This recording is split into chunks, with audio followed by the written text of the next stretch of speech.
বিসমিল্লাহির রহমানির রহিম। আসসালামু আলাইকুম প্রিয় শিক্ষার্থীবৃন্দ। মির্জাপুর সরকারি কলেজের অনলাইন ভিত্তিক ক্লাসে তোমাদের স্বাগত জানাচ্ছি। আমি মোসাম্মদ জুলেখা আক্তার, প্রভাষক গার্হস্থ্য বিজ্ঞান বিভাগ, মির্জাপুর সরকারি কলেজ, মির্জাপুর, টাঙ্গাইল। আমি তোমাদের আজকে গার্হস্থ্য বিজ্ঞান দ্বিতীয় পত্রের দ্বাদশ অধ্যায়ের উপর একটি ক্লাস নেব। আমি এর আগের ক্লাসটিও তোমাদের দ্বাদশ অধ্যায়ের উপরই নিয়েছি, তারই ধারাবাহিকতায় আজকে ক্লাসটিও নেব।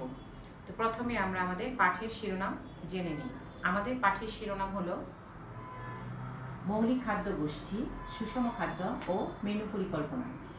এখানে আমরা যা পড়ব তা হলো সুষম খাদ্য কি, মেনু পরিকল্পনার নীতিসমূহ এবং প্রাতিষ্ঠানিক খাদ্য ব্যবস্থাপনা। এই বিষয়গুলো আমি আজকে তোমাদের সঙ্গে আলোচনা করব। প্রথমে আমরা সুষম খাদ্য সম্পর্কে জানব। আমি এর আগের ক্লাসেও সুষম খাদ্য সম্পর্কে কিছুটা আলোচনা করেছি, তো আজকে আমরা সুষম খাদ্য দিয়েই শুরু করব। তো সুষম খাদ্যটা কি, সংজ্ঞা আকারে বলতে গেলে যে খাদ্যে দেহের দেহের চাহিদা অনুসারে পুষ্টি উপাদানগুলো পরিমিত পরিমাণে থাকে তাকেই সুষম খাদ্য বলা হয়। আবার অন্যভাবে বলতে গেলে বলা যায় যে আমাদের খাদ্যে যে 6টি উপাদান আছে, এই 6টি উপাদান সম্মিলিত খাদ্যকে সুষম খাদ্য বলা হয়।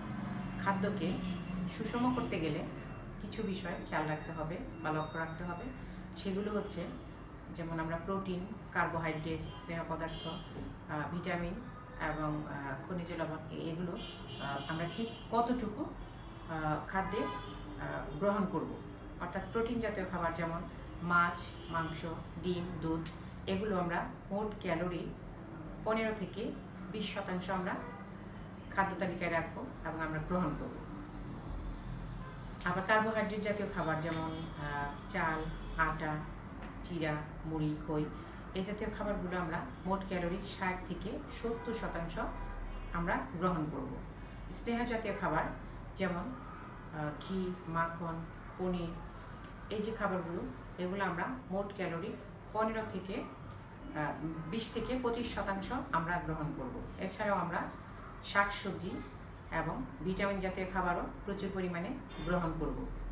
এখন আমরা আলোচনা করব যে বিষয়টা নিয়ে, সেটা হচ্ছে মেনু পরিকল্পনার নীতি।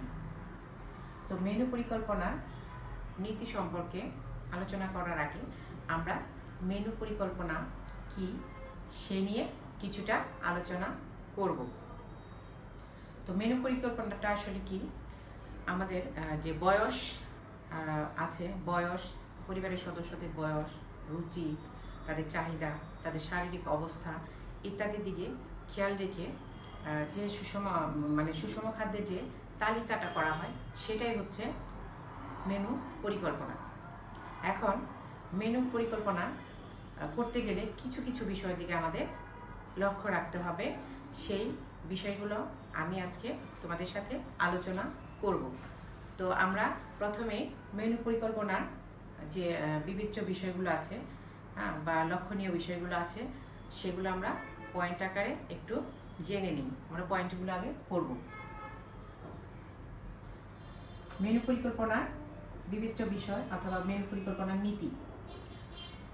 1 নাম্বার পয়েন্ট হচ্ছে পরিবারের আয়, তারপরে হচ্ছে বয়স, সদস্য সংখ্যা, রুচি, বৈচিত্র্য ও স্বাদ, স্বাস্থ্য, আবহাওয়া ও ঋতুভেদে, উৎসব ও অনুষ্ঠান, খাদ্য সম্পর্কে ভ্রান্ত ধারণা, রন্ধন পদ্ধতি।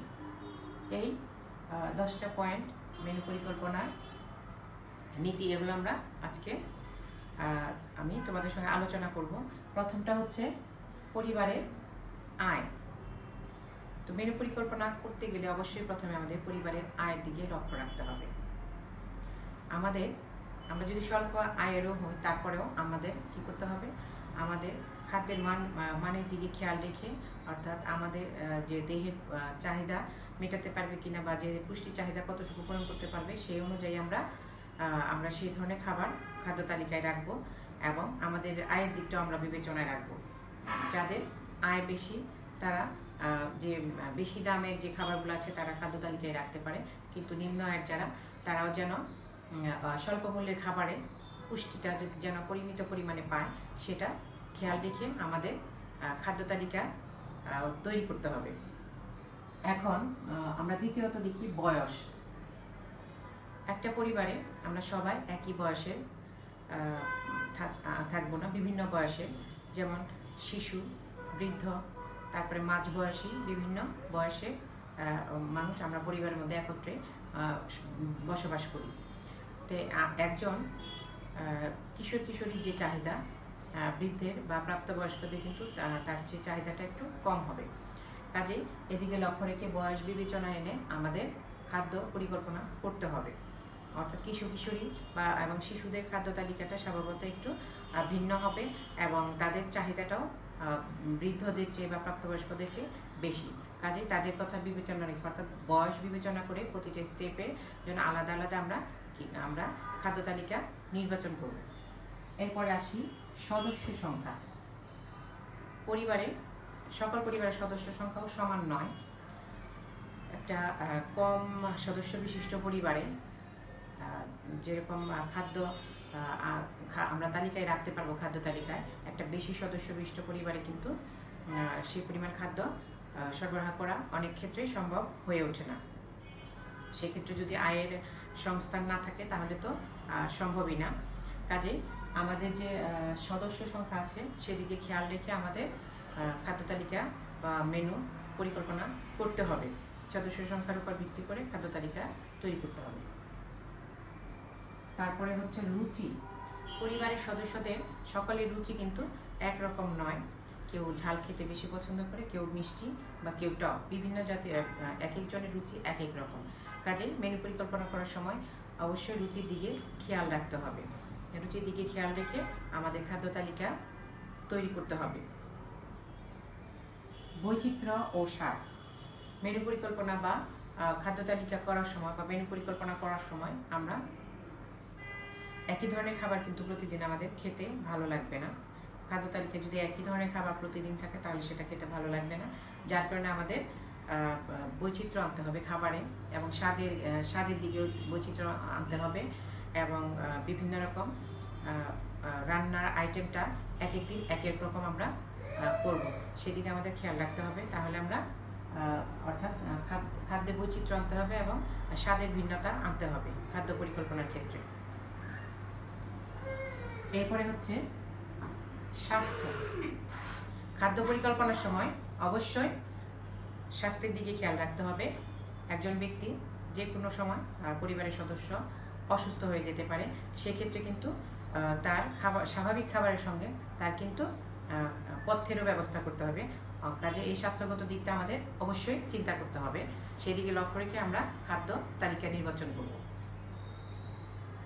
এরপরে আসি আবহাওয়া ও ঋতুভেদে। আবহাওয়া ও ঋতুভেদেও আমাদের আবহাওয়ার দিকে খেয়াল রেখে আমাদের খাদ্য পরিকল্পনা করতে হবে। অর্থাৎ আমাদের দেশে বিভিন্ন ধরনের ঋতু আছে, যেমন গ্রীষ্মকাল, শীতকাল, বর্ষাকাল। এসব দিকে খেয়াল রেখে আমাদের খাদ্য তালিকা নির্বাচন করতে হবে বা মেনু পরিকল্পনা করতে হবে। অর্থাৎ শীতকালে আমরা এক এক ধরনের খাবার গ্রহণ করি, আবার গ্রীষ্মকালে আরেক ধরনের খাবার গ্রহণ করি। গ্রীষ্মকালে সাধারণত আমরা মাছ মাংস একটু কম খেয়ে আমরা জুস, বিভিন্ন ফলের জুস, শরবত ইত্যাদি খেয়ে থাকি। আবার শীতকালে দেখা যায় যে আমরা মাছ মাংস একটু বেশি পরিমাণে খেতে পারি, মাছ মাংস, ডিম, দুধ, এবং সেই সাথে আমরা কি করতে পারি, আমরা গরম জাতীয় যেমন স্যুপ, তারপরে কফি, চা, এই জাতীয় খাবারগুলো আমরা খাদ্য তালিকায় বেশি পরিমাণে রাখবো। আবার বর্ষাকালে আমরা সাধারণত বাঙালিরা ভাজা খাবারটা বেশি পছন্দ করি, সেগুলো আমরা খাদ্য তালিকায় অবশ্যই রাখবো। এরপর আমরা আসি উৎসব অনুষ্ঠান। অর্থাৎ আমাদের উৎসব অনুষ্ঠানের দিকে খেয়াল রেখে আমাদের খাদ্য তালিকা বা মেনু পরিকল্পনা করতে হবে। মেনু পরিকল্পনায় যেমন আমাদের দেশে বিভিন্ন রকম উৎসব আছে, ঈদ আছে, হিন্দুদের যে পূজা আছে, বিভিন্ন রকম জন্মদিন আছে, বিয়ের অনুষ্ঠান আছে। এই সমস্ত এই যে অনুষ্ঠানগুলা অনুষ্ঠানের দিকে খেয়াল রেখে এক একটা অনুষ্ঠানে কিন্তু এক এক ধরনের খাদ্য তালিকা বা মেনু পরিকল্পনা করা হয়, সেদিকে লক্ষ্য রেখে আমাদের মেনু পরিকল্পনা করতে হবে। এরপরে হচ্ছে খাদ্য সম্পর্কে ভ্রান্ত ধারণা। খাদ্য সম্পর্কে ভ্রান্ত ধারণার কারণে অনেক সময় আমরা বিশেষ করে গর্ভবতী এবং প্রসূতি মায়েদের বিভিন্ন রকম খাবার খেতে আমরা নিষেধ করি, যে এই খাবার খেলে সমস্যা হবে বা এটা খাওয়া যাবে না, এই ধরনের একটা নিষেধাজ্ঞা তাদের জন্য জারি করি। কিন্তু এগুলা আসলে সম্পূর্ণ ভ্রান্ত ধারণা। আমাদের ওই সময় যে খাবারগুলো দেওয়া, পুষ্টিকর খাবারগুলো দেওয়া দরকার গর্ভবতী অবস্থা বা প্রসূতি অবস্থা এবং শিশুদের ক্ষেত্রেও যে সমস্ত খাবারগুলো আমাদের দিতে হবে, পুষ্টিকর খাবার, অবশ্যই তাদের পুষ্টিকর খাবার দিতে হবে। কোনো ভ্রান্ত ধারণার পোষণ করে আমরা কিন্তু খাদ্য তালিকা করব না বা মেনু পরিকল্পনা করব না। আমাদের যতটুকু পরিমাণ তার পুষ্টি চাহিদা দরকার সেই পরিমাণে আমরা তাকে খাদ্য তালিকা মানে খাদ্য সরবরাহ করব। এরপরে আসি আমরা রন্ধন পদ্ধতি। রন্ধন পদ্ধতি আমরা বিভিন্নভাবে রান্না করে থাকি। যেমন আমরা ভাপে রান্না করে থাকি কিছু খাবার ভেজে রান্না করি, আবার কিছু দেখা যায় যে ঝলসিয়ে রান্না করি। তো এই যে রান্নার পদ্ধতিগুলো, এগুলো আমরা যেন সকলেই খাবারের রান্না করতে গিয়ে যেন খাবারের মানটা ঠিক থাকে সেদিকে খেয়াল রাখতে হবে। খাবার খুব বেশি রান্না করব না, আবার একেবারে কাঁচাও খাবো না, ওইটার মান যেন অক্ষুণ্ণ থাকে সেইভাবে আমরা রান্না করব। এবং প্রতিটা শাকসবজি রান্না করি, বিশেষ করে আমরা কাটার আগে আমরা অবশ্যই ধুয়ে নিব, কারণ ধোয়ার পরে শাকসবজিতে যে ভিটামিনগুলো আছে সেগুলো কিন্তু চলে যায়। কাজে আমরা চেষ্টা করব অবশ্যই শাকসবজি কাটার আগে আমরা ওইটা ভালোভাবে ধুয়ে নিতে, তারপরে আমরা রান্না করব। কাজে রান্নার যে পদ্ধতিগুলো আছে সেগুলো অবলম্বন করে আমরা রান্না করব, তাহলে আমাদের যে খাবারের মানটা সেটা অক্ষুণ্ণ থাকবে। এগুলো আমাদের 10টি মেনু পরিকল্পনার নীতি। এখন আমরা আলোচনা করব প্রাতিষ্ঠানিক খাদ্য ব্যবস্থাপনা নিয়ে। তো প্রাতিষ্ঠানিক খাদ্য ব্যবস্থাপনা নামে বোঝা যাচ্ছে যে এটা বিশাল একটা খাবারের একটা আয়োজন। প্রাতিষ্ঠানিক খাদ্য ব্যবস্থা বর্তমানে এই যে খাদ্য ব্যবস্থাপনাটা, প্রাতিষ্ঠানিক যে খাদ্য ব্যবস্থাপনা, এটা কিন্তু বেশ একটা মানে লাভজনক একটা ব্যবসায় পরিণত হয়েছে।